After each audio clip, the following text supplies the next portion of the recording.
Start. दहेज शब्द अरबी भाषा के जहेज शब्द का परिवर्तित रूप है।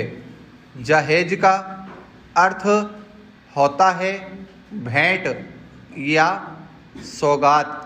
भेंट में यह भाव निहित है कि काम संपन्न हो जाने पर स्वेच्छा से अपने परिजन या कुटुंब को कुछ उपहार अर्पित करना।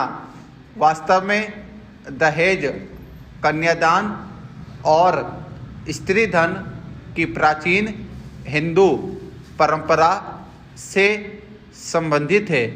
कन्यादान में वधू के पिता, जबकि स्त्री धन में वर के पिता विवाह के समय कपड़े एवं गहने दूसरे संबंधित पक्ष को देते थे।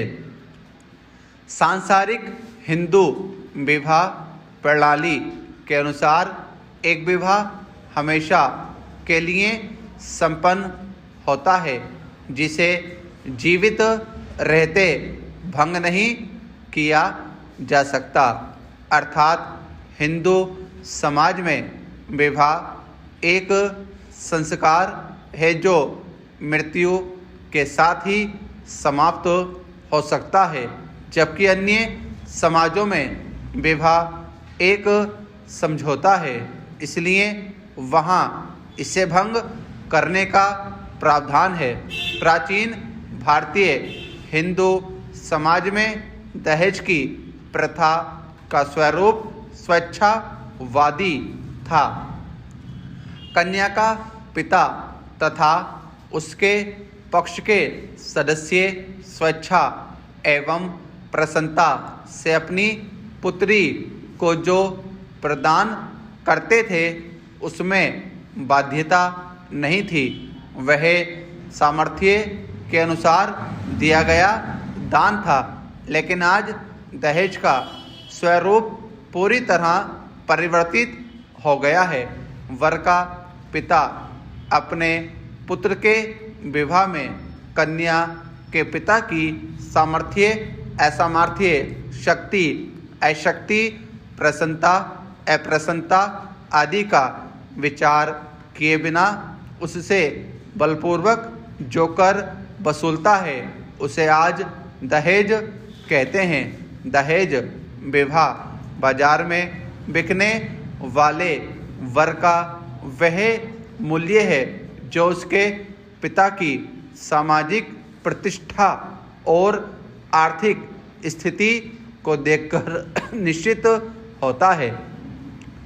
जिस प्रथा के अंतर्गत कन्या का पिता अपनी सामर्थ्य से बाहर जाकर अपना घर द्वार बेचकर अपने शेष परिवार का भविष्य अंधकार में धकेलकर दहेज देता है, वहाँ दहेज लेने वाले से उसके संबंध स्नेहपूर्ण कैसे हो सकते हैं।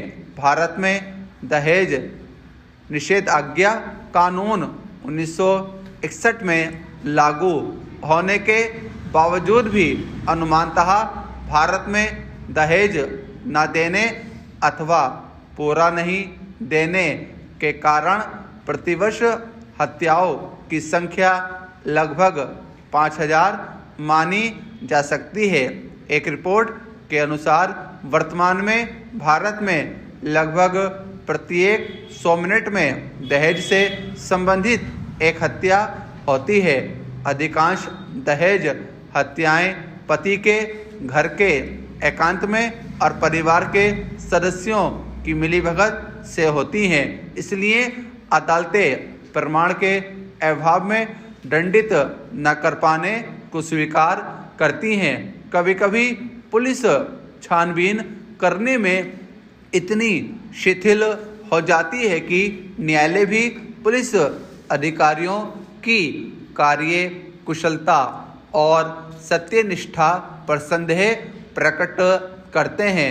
दहेज प्रथा के नाम पर नारियों पर हो रहे अत्याचार को हमें समाप्त करना होगा।